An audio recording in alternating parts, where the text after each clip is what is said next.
Kris, I don't want to get too political today, but the fact is a lot of the things that are happening impact investors and impact us financially. The Supreme Court just shot down the student debt relief plan that Biden was pushing forward.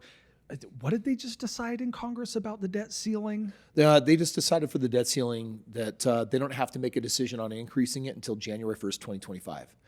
Basically, the remainder of Biden's term, blank check, he can spend as much as he wants. Oh, so I don't, man. Yeah. Lots of accountability in that, right? Let's ask a fun question. Do you recommend that the average American does his own household financials the way that the U.S. government handles theirs? Yeah, can you imagine how problematic? And unfortunately, 62% now of Americans live check to check. So they're kind of doing that anyway. It's fun when you have a credit card and you can just blow it on stuff because, I don't know, in that moment of my divorce is finalized and upset, I'm just going to go ahead and just rack it up and who cares? Or, I was just never trained to even be smart with money financially. And so I don't know how to manage money anyway. Or don't you know that inflation just makes everything cost more? And I don't know how to get a promotion at my job in an economy that is down. And we've got 250,000 tech jobs that are out the door and AI is going to take my job anyway. Yeah, but when a credit card comes to you, a credit card company, and you've been defaulting on your payment and you go to them and say, well, can you raise my spending limit? Yeah. They're not going to raise it. And yet, if you actually take a look at what Biden's doing, the moment they shot down this, hey, government's going to spend, $400 billion and just pay off everyone's debts. Do you know what he next suggested? 3 things that ultimately say we're going to reduce your payments so small that it's going to feel like you've never had a debt and almost that you're not even servicing it. One of the things that he said is, hey, we're just going to say of all your discretionary income, and remember, 62% of Americans live check to check. So they have no discretion. There's nothing discretionary. They're going to say, we'll take 5% of your discretionary and apply that towards that. And I'm like, cool, so payments will be $3 a month? Like, they're reducing it to the ridiculous, and that's just a different way of achieving the same thing. They're just moving the window. Kris, tell me, Overton window. Tell me if you agree with this statement. It seems like there's a fundamental mindset behind kind of the two political parties today. And the one says, like, you need to be taken care of. And the other says, you need to take care of yourself. You need to take care of yourself. Yeah, I mean, it is so polarizing out there. I will tell you, I definitely subscribe to the philosophy that you can't rely on the government. You can't rely on a boss. They can be tools, but they're unpredictable and you can't control them. And victimhood by definition means that you're expecting things from people you can't expect anything from. And so you don't take accountability for your own life. I'm always going to subscribe to, I am the manifestor, I am the author, I am the captain of my ship. It's my job to get myself where I want to go. Whether the government makes that easy or hard for me, I'm responsible. Like when I first got started in the game of money and I became an adult, I kind of felt upset at this era that I've been born into where I was married real young and my wife was just basically saying, you're the breadwinner, you got to figure this thing out. And my first year, I made $18,000. It was more money than I had ever made as I'm a new adult, but I'm also a full-time college kid. And my life cost me more than $18,000 a year. And I was living on the cheapest of cheap. I lived in a $400 a month hole in the ground apartment. But after trying not to go into student debt, I couldn't do it on $18,000.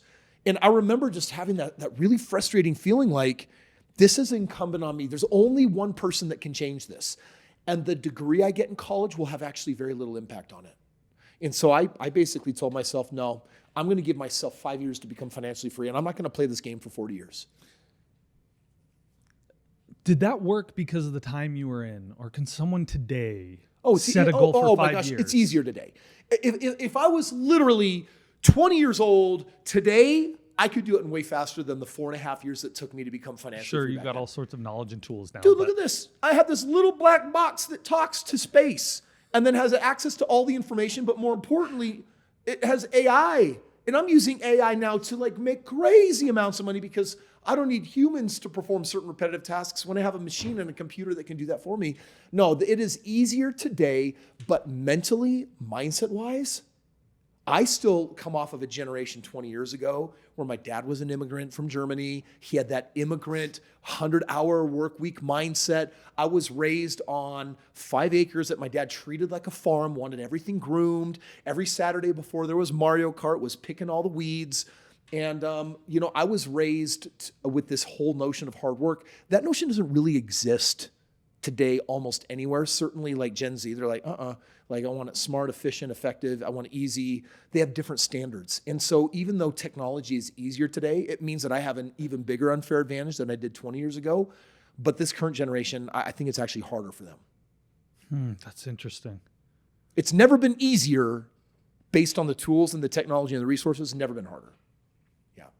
And you think that has to do with mindset? That has to do I with... just responded to a text this morning from someone that bought a franchise, and they're frustrated because a number of things didn't go right. They put equipment in the office and it had a short and it lit the place on fire, and it was just, and it was like this awful thing that happened. And so it shut them down for a month. And then they said, by the way, on the first day that my office manager came to work, had a stroke, like it had a series of limity snicketies, like unfortunate events.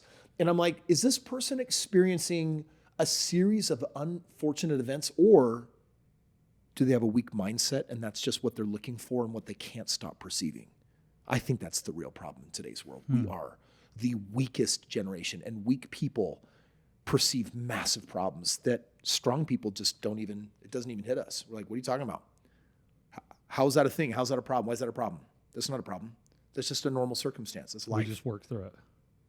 Okay, so let's take it an individual. Someone 20-year-old. Let's make an avatar here. We've got a 20-year-old here. Let's say it's in your demographic. Okay, so it's going to be 20-year-old male, interested in being wealthy, willing to do whatever it takes. They're going to sit down and do anything you say for the next 5 years. Oh, then they're going to be financially free in under 5 years, guaranteed. So what are the steps? What would you do?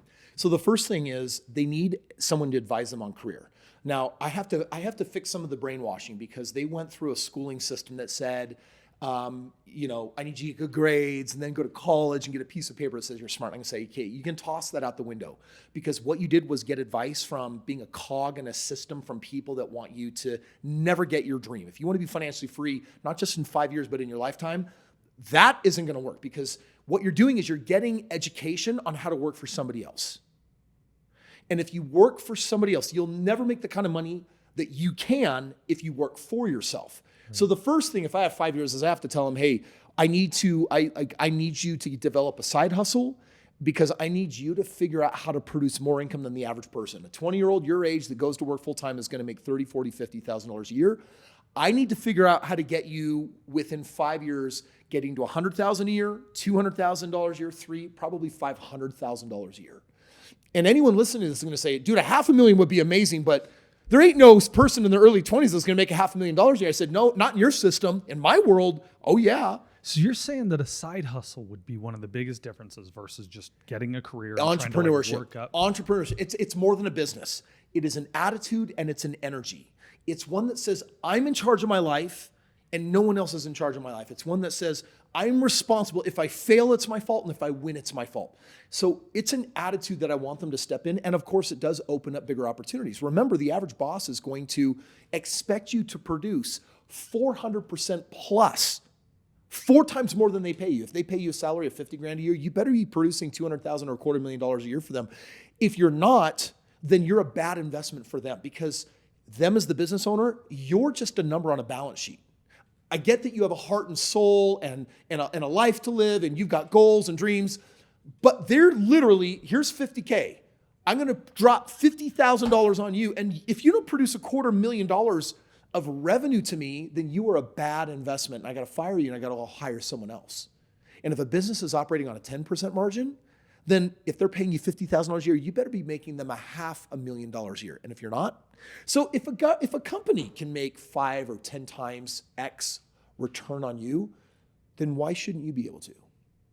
Now, this totally leads immediately into you told me that this was a 20-year-old that would do whatever I told him, right? Yes. Yeah.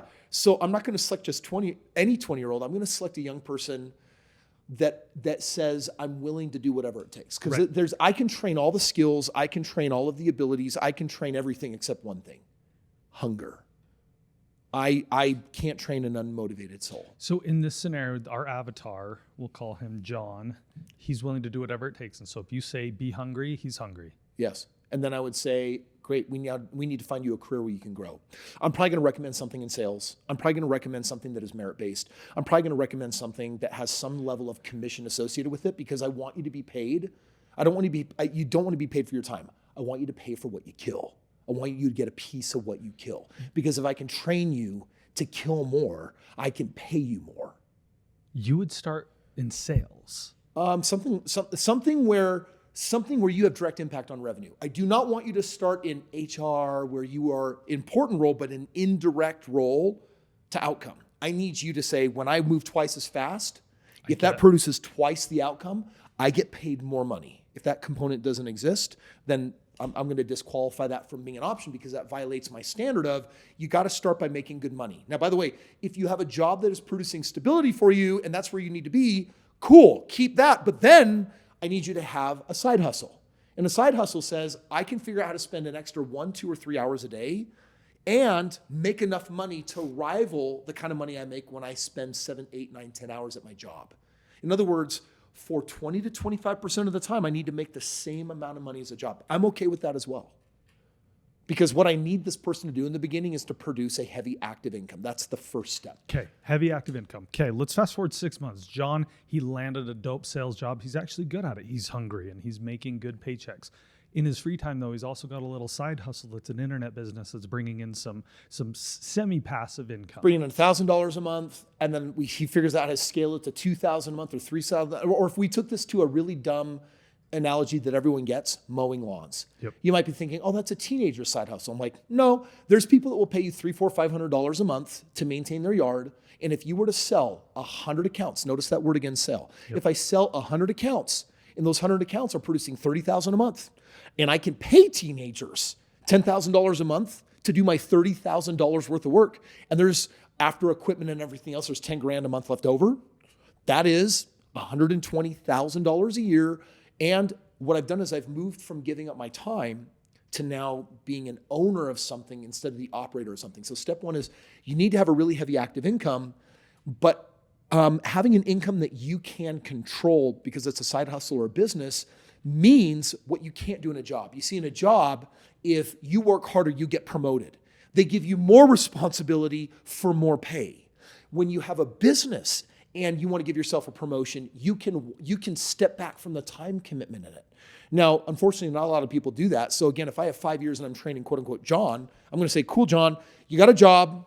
I need you to have a side hustle. I need you to grow and expand the side hustle. And then I need you to make so much money from it that you can pay someone to do it for you so that you now spend 10% of the time in it, making sure that it's being grown appropriately.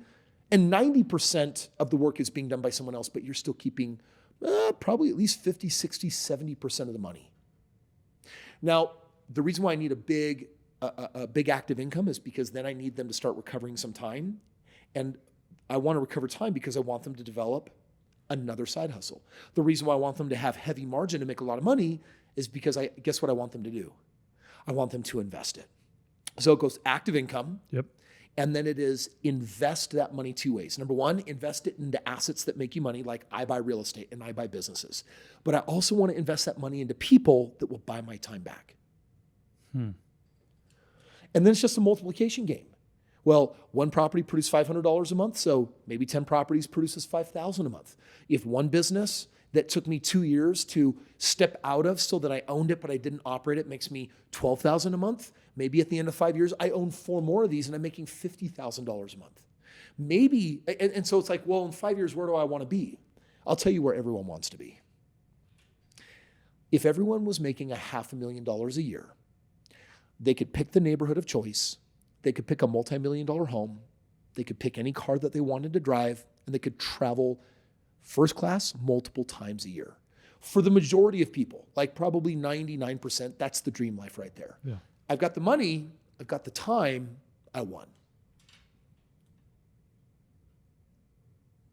Okay, so our avatar, John, it's been 1.5 years. He's got $150,000 of income. Much of it's passive from his side hustle, and he's ready to start investing. Where does he start? Yeah, so there's really only 2 things ever to invest in. It's real estate and business. And you can do these things very, very wrong.